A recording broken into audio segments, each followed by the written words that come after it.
Hello, everybody, and welcome back to the Comfort Level Podcast. I'm Maddie, and I'm here with Brandon for the second time because Maddie's not going to... Why do you, try and comfort me like this? I'm not coming for you. I just had to pick up the slack for Sam since he wasn't here. That's something he would do. That's my cousin, and I miss him. Why do you miss him? Where is he at? Japan. He officially moved to Japan. He's never coming back. That's my cousin, man. Sam, come back. Please, Sam, come back. I want you to stay.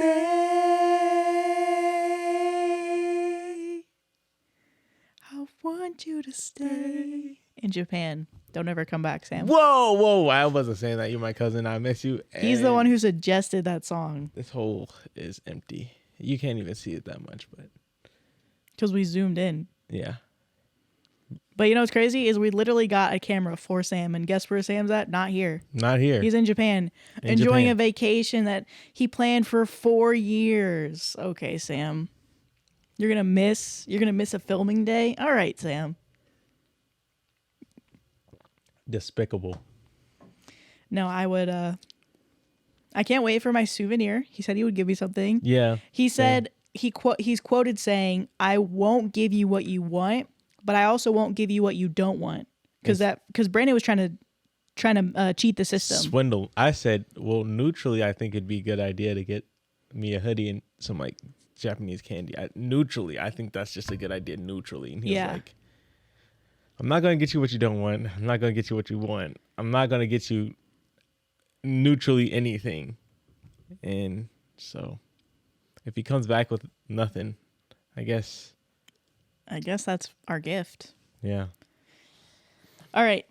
First story. Am I the asshole for not making my daughter apologize for traumatizing her cousin? I'm going to say no. Traumatization builds character. Oh, my God. No, but I don't know. There's been a lot of traumatizing things that happened to me via my cousins. So... and it made me who I am today. But there's probably a lot of trauma involved, traumatizing. But hey, who knows? Maybe it's not really that bad. Yeah.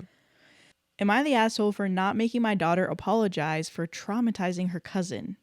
We went to my parents' place for lunch during the holiday weekend. My sister's daughter, Ella, 9, has unfortunately been fighting a rare form of cancer for the past 2 years. She lost her hair and wears a wig and is never seen without it. Since her cancer diagnosis, Ella has unfortunately become quite nasty. I understand she's scared and probably very angry about how her life has turned out, but she absolutely terrorizes her cousins, particularly my 7-year-old Haley.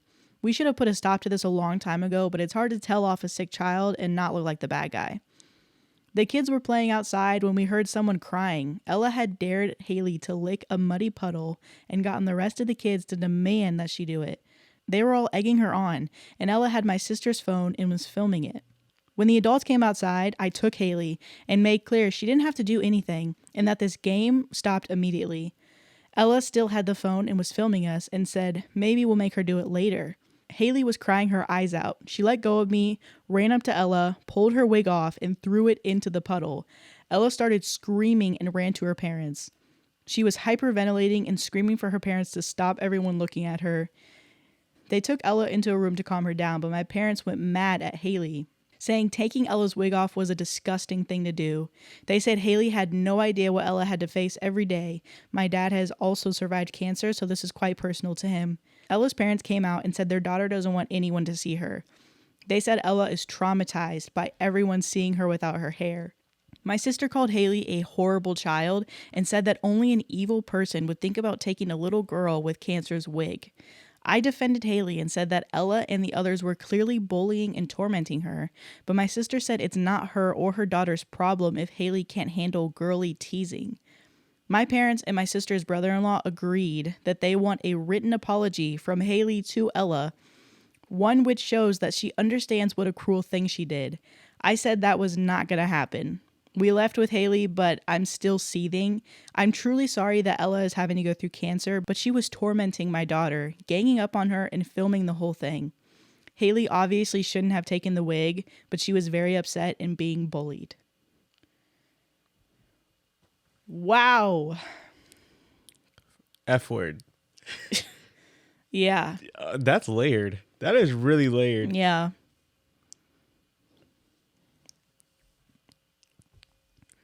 Oh no, what I are you just about had to a say?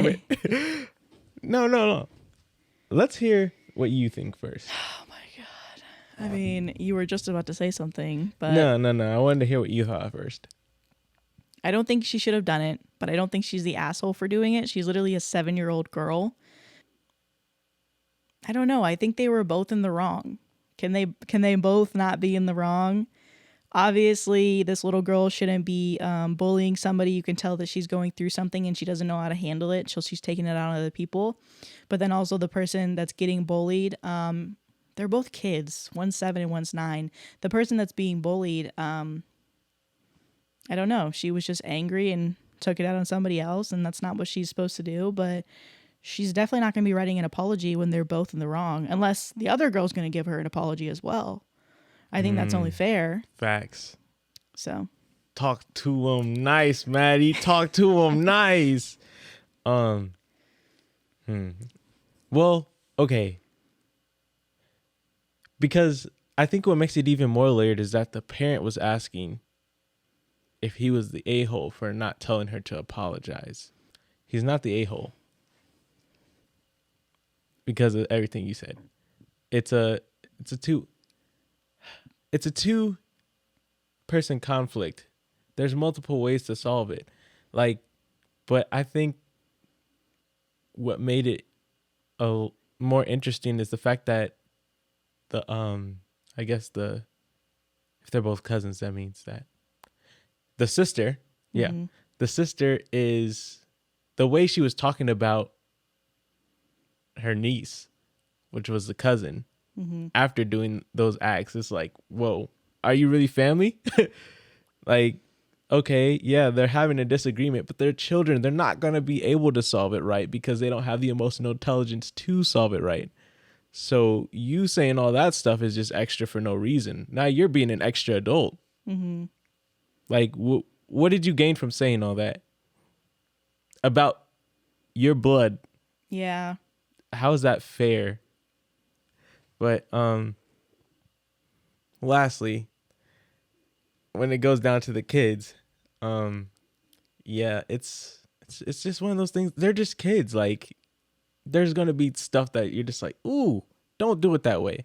But it's not on the kids to not do it in the first place. It's more on the parents to teach them not to do that. Like, I understand the situation in which that little girl is going through. Like, it's tough, but at the same time, her parents should be like, hey, you're going through a lot, but that doesn't mean you need to put venom on other people. And in that same right, it seems like Haley was getting pushed, but they're both kids, so they're both a-holes. Yeah. Well, like you said, I think bottom line, it comes down to the parenting. I'm not even going to try and necessarily touch that. Maybe we have some listeners that are unfortunately going through like something similar where, you know, you guys have somebody in the family that's dealing with cancer or like something like that where you might see people dealing with that, and maybe you can give some insight on the appropriate ways to kind of handle that situation. Because obviously, yes, first the daughter's going through it, but her family's going through it, which means her parents are going through it.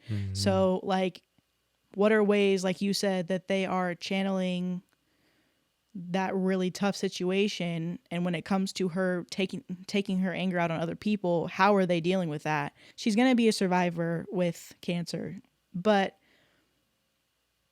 I feel like they're putting a victim mentality on her and everything. They're like, oh, you're going to get away with everything you do because you're in such a tough situation, which she is. But that doesn't mean that she should get away with everything that she's doing. Yeah, and I think to furthermore that point, my grandma had cancer, but she was a hard-working woman. Like, She was taking care of me, taking care of Elise. And before she left, I was like, how is she just able, like, I was asking, like, how are you just able to, like, just do all this stuff? And she's like, just because I'm sick doesn't mean the world's going to stop moving. And I never really understood that until, like, later on. Like, there's going to be, like, when you get older, there's just going to be issues that you just can't help. Like, when you age, your joints aren't going to work as well. And it's just like, the world's not going to stop moving. So in that same sense, it's like the world's not going to stop turning. Everybody's not going to conform to you just because you are sick. Like, my grandma literally had cancer and was still going to work at like 80 year old. I mean, that's different though, because they had a different mentality for working too back in the day. But still, it's just like, whoa. Yeah. And hopefully it is not the end for this little girl. Yeah. Yeah. But no, like you said, they both have things that they did wrong and they're little kids, so they can learn from that experience, and hopefully their parents can help both of them, teach them about that moment, you know.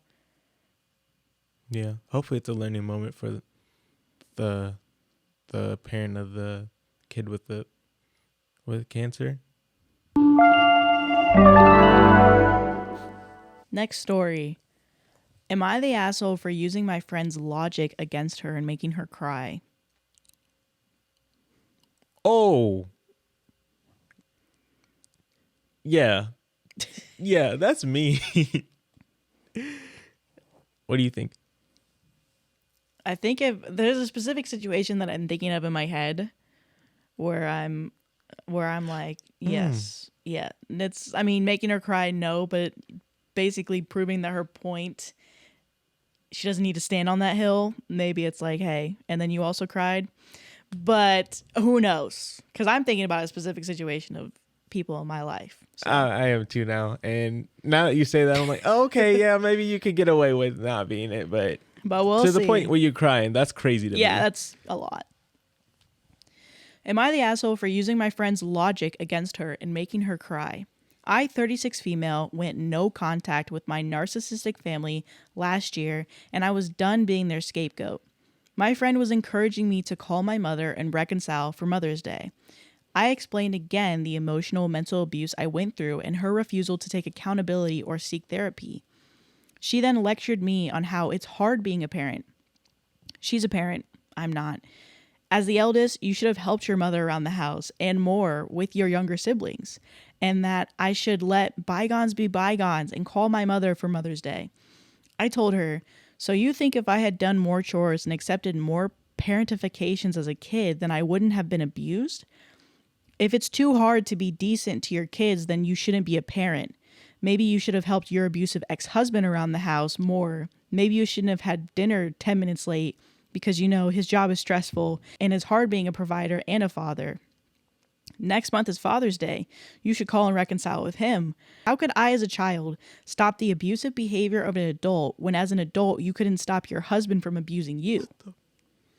She cried and walked off. Our mutual friends agree that she was wrong to pressure me to reconcile with my mother, but she meant well and didn't understand, and you took it too far. I did it to make a point on how abuse isn't okay from anyone, even your parents. Woo. Yeah, I mean, to me, I'm like, I don't think you had to say all that. I mean, I feel like there's maybe ways that you could have expressed mind your business, you know, but because I've even experienced, in my opinion, some like emotional abuse from family, and I don't know. It's definitely like a listen. I've expressed my boundary. I said what I needed to say. Why are you still pushing it if I said I'm not interested? But also I'm like, I mean, I don't really think you needed to go that far to prove your point. Maybe some people think that. I don't know if I would necessarily call you the asshole, but that was a lot. There's like a certain line, right, that shouldn't be crossed. Like you're joking, someone says a joke, and then after that joke, you're like, were you always thinking that? And that's what I think happened there. It's like, okay, she's like pressuring her to go back and reconcile with their narcissistic family, while she doesn't know the extent of what happened back then. And because she's probably only seeing this person like, I don't know how long they've been friends, but she's seeing this person as, I'm guessing, an adult, or like, because yeah, you excommunicated your family, so you're probably old enough to be taking care of yourself at least. They're probably only seeing the growth of what the byproduct of it was. Like they're only seeing like, oh, she's all right, or she's cool or whatever. Like she's grown. And so of course they're probably just like, go back and reconcile. I'm not saying that's necessarily right either, because you don't have all the information. Don't tell someone to do something that you don't know. That's like, it's just like someone telling you how to beat something and they haven't beat it themselves. Mm-hmm. Like, what are we doing here? So, but she had all the information about that ex-husband. Yeah, I don't know why that would be a recommendation for her. Yeah, she's had an experience herself. If she wouldn't want to reach out to her abusive ex-husband, why do you think that this OP would want to reach out to their abusive mom? Mm-hmm. Yes. I'm connecting those dots. I don't know why she didn't. Yeah. But then too, at the same time, it's like when she was going in on her, like, back off, don't tell me what to do about my narcissistic ex-family. She was bringing up specifics. That dinner quote was crazy. I said, oh, you'll see it later. I was literally like, I was like, God, because like, as traumatizing as it is to bring up something that happened in your past, it's 10 times more traumatizing when you bring up a specific scenario. Because now you could have said something and that brought her right back into it. Yeah. Have you ever experienced someone that uses your pain that you've expressed to them as like venom to get back at you? Mm-hmm. Yeah. Don't stay friends for long. Yep. They don't. And I think that's exactly, they're not good for each other. Because you saying that really just makes me feel like, like a friend that you have in your life, the moment you guys get in any type of conflict, they bring up your trauma and they use it against you. Mm-hmm. I mean, I know that she sounds like she's coming from a very defensive position because of obviously what she's gone through with her family, not negating the fact that she's gone through that. But I'm like, why are you using somebody else's trauma like that, But I don't know. Maybe she is the asshole, in my opinion. Yeah. I don't think a lot of people are gonna think she's the asshole, but the venomous thing at the end, I was like, oh, yeah, maybe you kind of are. It's kind of messed up. You didn't need to do all that. I was thinking about this morning. I'll let you guys in on my deep thinking mind, because I'm always thinking. When people say the phrase "revenge is best served cold," I was like, why is it always cold? Like, why isn't it hot? Because, you come in that spicy comeback. But then I started to think maybe revenge is best served cold because it's a snowball effect. Like, if you start this little ball of revenge and you keep going, it just keeps getting bigger and bigger. Like, I don't think us as people can handle revenge because it never stops. Like, it's always something more you could have done to make it more of an impact for your revenge. Like, am I making sense so far? Like, you feel like if somebody were to say something to get back at somebody, it'll never like satisfy that craving of payback. Yeah, it never does. And the way I know this is because if you listen to like just a random Reddit story, right? And you literally just try to imagine yourself in their shoes, the revenge they could, like, if you put yourself in OP's position, the revenge you would want to do is probably far more worse than what she did. Mm-hmm. And it's always going to be like that for every single person. So revenge is best served cold because it snowballs. Thank you. Thank you. Dropping a podcast next year? No, I'm playing. I just do TikToks. Who knows? Maybe we'll drop a podcast next year. Next story. Now, this title's a lot because you're a boy. So, yes. Next story. Am I the asshole for telling off my mother-in-law for insisting my daughter doesn't have a real vagina?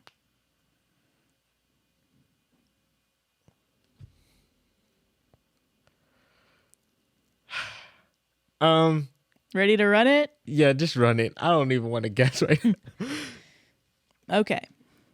My 4.5-year-old daughter has a stomach bug and has been having some diarrhea. My wife needed to take our son to an appointment and I needed to work from home today, so my mother-in-law came to watch after our daughter. My daughter needed to use the restroom and I was going to excuse myself from my online meeting, but my mother-in-law said she had it. A bit later, my daughter came up to me and asked me to wipe her. I said to her, "Didn't grandma help you?" She knows how to wipe, but with her having diarrhea, we're helping her. She said, "Yes, but grandma wiped wrong." She said grandma wiped in instead of out. We've taught her to wipe out instead of in. I excused myself from my meeting to help wipe my daughter correctly. I went to find my mother-in-law in the kitchen. I asked her, "Daughter says you wiped in instead of out?" She said, "I wiped her. You think there's a better way?" I told her it's not healthy to wipe into a vagina. You need to wipe out. She said, "Oh, and you have a vagina?" I said, "No, but I have a daughter, and I won't let her get an infection by wiping poop into her vagina." She said, "Daughter doesn't have a real vagina yet. There's no chance of infecting anything." I said, "What?" Of course she has a real vagina. She's a female. She said girls don't have real vaginas until they're teenagers and that there's no chance of any infection because their vagina doesn't actually develop until they're a teenager. I was dumbfounded. I got angry. I said, "You're a woman and you raised 3 daughters. I'm married to one. You can't possibly be this stupid." She told me that I'm out of line and if I can't appreciate her helping, then she's leaving. I told her that I'm perfectly, in fact, definitely more capable than her of caring for my daughter and that she's welcome to get out. She did leave, and about 10 minutes later, my wife called me and said her mother was furious with me and said I was terrible to her and made her leave without any reason. After explaining, my wife is on my side. Am I the asshole for defending my daughter's real vagina? That's not funny. It's just the way that it ended. Right, because he also put it in like real vagina. This is crazy. Yeah. This is crazy. How does a female not have a vagina the moment that they're born? They come out with a vagina. A male comes out with a penis. Like, are you telling me you don't have to properly clean and wash a penis until they hit puberty? Like, that's not really how that works. And even if it did, why not get the practice in early? Yeah. Yeah, I don't know how she raised 3 girls. And with that, I don't know. But I don't have much to say because I don't know necessarily about that process. Mm-hmm. Because, I am a guy. Yeah. All we do is just point and shoot. And sometimes aim is off most of the time. Yeah. Well, maybe not with you, but yeah, I can aim through a Cheerio. I have brothers and they don't have good aim. So they didn't make the basketball team, if you know what I'm saying. Yeah. Me, I'm hitting the bullseyes. But yeah. I don't like even switch like there are proper ways to take care of down there. Mm-hmm. But I don't know. Like that's just like everybody takes care of their body differently. Mm-hmm. Some people have skincare routines, some don't.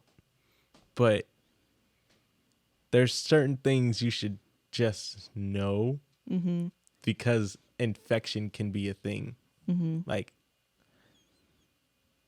yeah, everybody doesn't wash their face, but you should probably clean your ears or at least get the crust out of your eyes every morning. Yeah.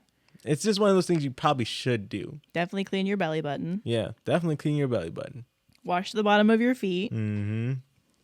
And your thighs. I don't know why people wash your legs. put soap on your thighs. That's a thing. Yep. I don't understand how people do that.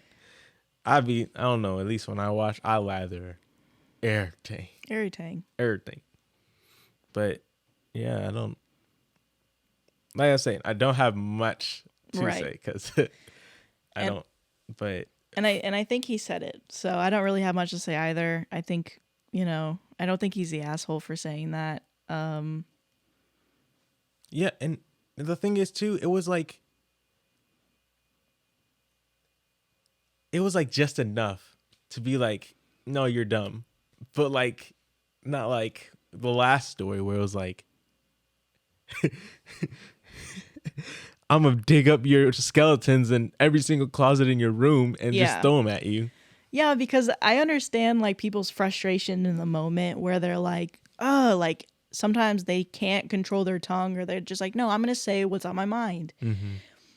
Okay, so top comment, not the asshole. Your mother-in-law is profoundly stupid. Not for not knowing how to wipe, but for not realizing that 4-year-old girls have fully formed genitals. God knows what other pearls of wisdom she has in her brain. Rocks. Rocks of wisdom. Rocks. God knows what other rocks of wisdom she has in her brain. Okay, you ready for the next story? I don't even know anymore. This one is a lot less crazy. Okay, let's run it. Am I the asshole for yelling at a kid for crawling underneath my table at a restaurant? I told you it's different. They're all different. One I can actually laugh at. That's funny. No.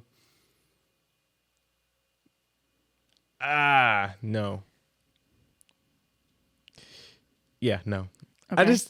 I always hesitate because I always do these podcasts like a game. Like, how many can I get right this time?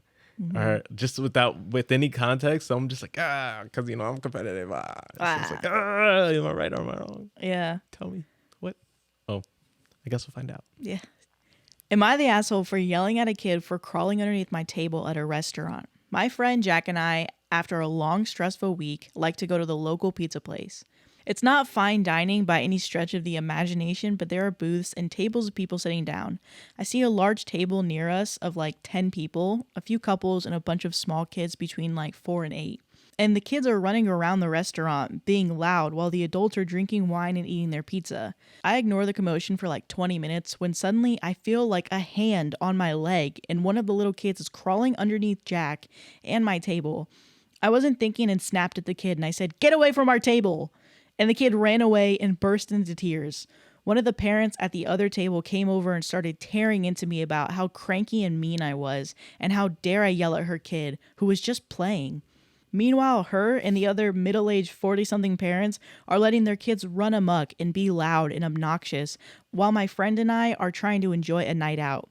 I ripped her a new one and said, how entitled do you need to be to think it's okay to let your kids just crawl underneath some other people's tables?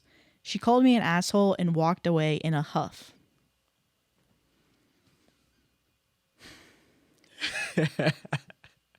What is that face? Get your kids, people. Yeah.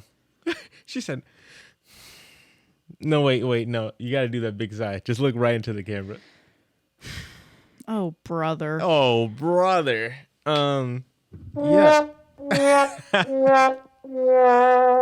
That was a great one. I like that one. That was perfect timing. Like, seriously. Also, I'm just thinking about from the paranoid side of me, because literally just get your kids. Why are your kids in random people's like space like that? I understand if they run off once and you're trailing them and you're like, I'm so sorry about that. And then you bring them back. But if they're just around like touching people, that's weird. But the paranoid part of me is like, who are your kids going up to and potentially touching? And what are their intentions with your kids that you're obviously not really paying that much attention to? Yeah. Like, this isn't a playground. This is a restaurant. If you wanted your kids to play while you enjoy food, go to McDonald's. They got a playground built in. Go to Chick-fil-A. They got one too. And it wasn't even like a traumatizing like, she's like, get away from my table. But I don't know. I think it also depends on the age of the kid. Cause it's in like, between 4 and 8. yeah, because I could understand like how she could kind of be. Because it's like if you're yelling that at a 4-year-old, of course, the Yeah. 4-year-old not gonna look at you ever again. But hey, that 4-year-old's not going to go up to anybody's table ever again. Yeah, Traumatized? Yes. yeah, You're going to need to really talk that through with your kid. yeah. He's gonna need therapy after that one. Social anxiety, maybe. Mm-hmm. But that's on you, kind of parent. Yeah, it's a restaurant, not a playground, not a playground. Um,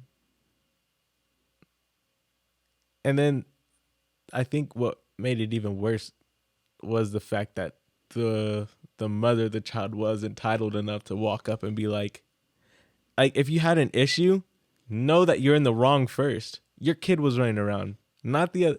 She didn't go out looking for your kid. Your kid came to her. Mm-hmm.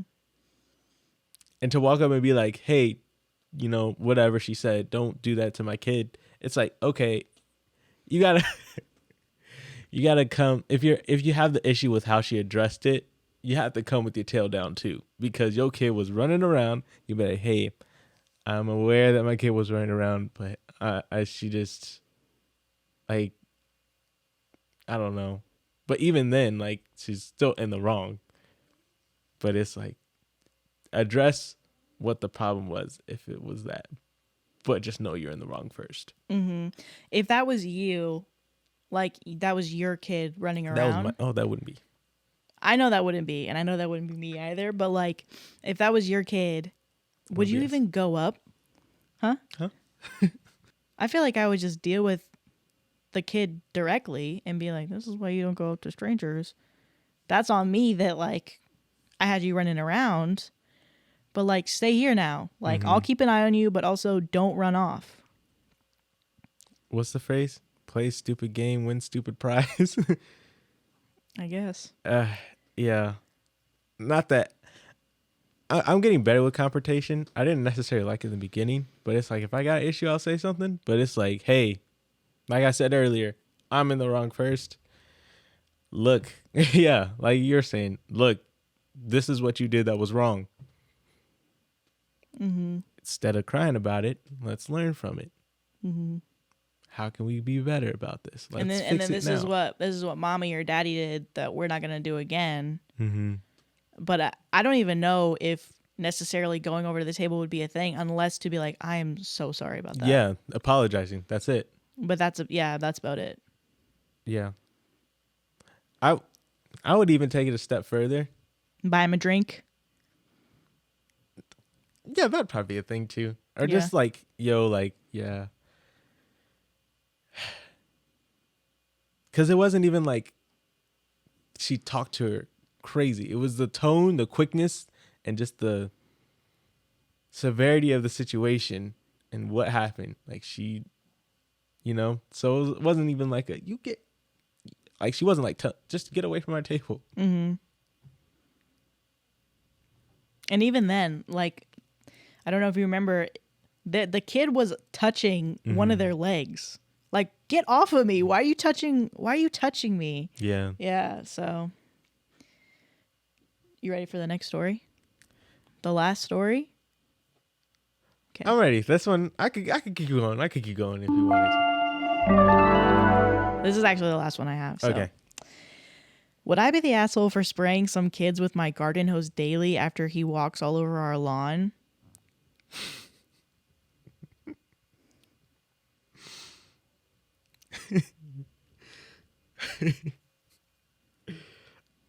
If it's in the morning, yes. If it's not in the morning, I say run it. Really? Yeah.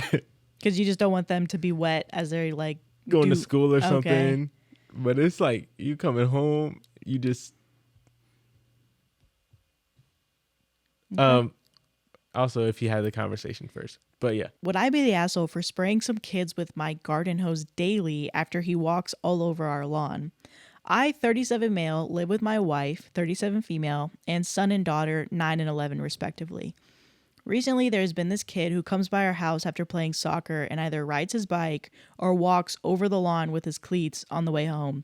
It started out as me giving him stern looks whenever I saw him, and then it slowly progressed to me asking him to just go around. The last time I asked him to stop, he made a point to stomp extra hard and twist his feet into the grass to piss me off.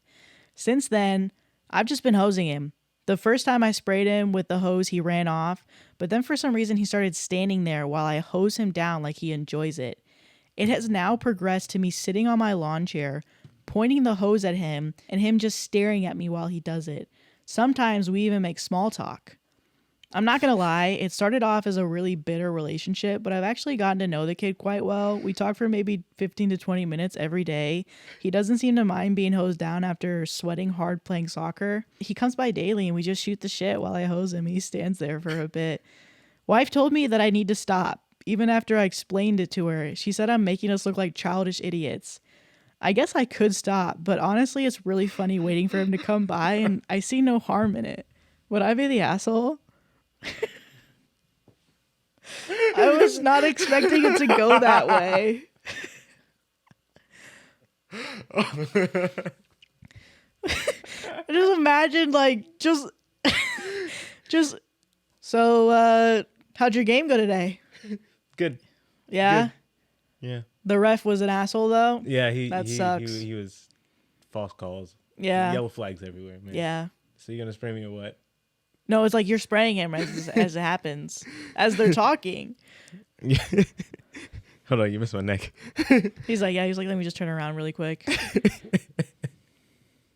That is hilarious. That is probably the funniest Reddit story we've ever read. What a charming relationship. Ah, that is great. That is like, what is it? Those little tropes you read? Like enemies to friends. Enemies to friends. That's great. That's so funny. That's perfect. No, you're not. That's great. Keep doing it. He obviously doesn't care. And, I feel like he's earned some type of respect for you in some weird way because he stands there and he talks to you. And I feel like you've earned some type of respect with him because you guys just come on. It started off as him directly like stomping into your yard. Then you hose him down. Then he stands there and stares at you. And it was just staring contest for a period of time, and now you guys are just talking to each other while getting sprayed for 15 to 20 minutes, and he's like, all right, well, see you tomorrow. Like, what? Same time tomorrow? That's hilarious. That is great. Oh my God. That is so funny. Yeah, just imagine the first day he just starts small talking. So we're really about to do this? Oh my God. That's exactly how it will go. I think we are. You're on my lawn? Yeah, we're really about to do this. Oh, okay. You have a good day at work? Yeah. Yeah, you have a good day at school? Yeah. Thanks. That's pretty funny. That's great. Yeah. That is, oh my God. I don't have anything to say to that. I think that's hilarious. Awesome. That is comedy gold. I think that's a great way to end the episode. You can't make that up. No, you cannot. Like, what? It just kept getting more weird, but also funny as it went on. That's the only word that I have described the story is charming. I'm like, what the heck? It makes me like both of them at the end of the story. Yeah, I'm like, they're going to be really cool. Yeah. Well, thanks, Brandon, for joining me for the Comfort Level podcast. It's always my pleasure. Don't thank me. Ooh, I like that. Anyway, we'll see you guys next week for another episode. Bye. Bye.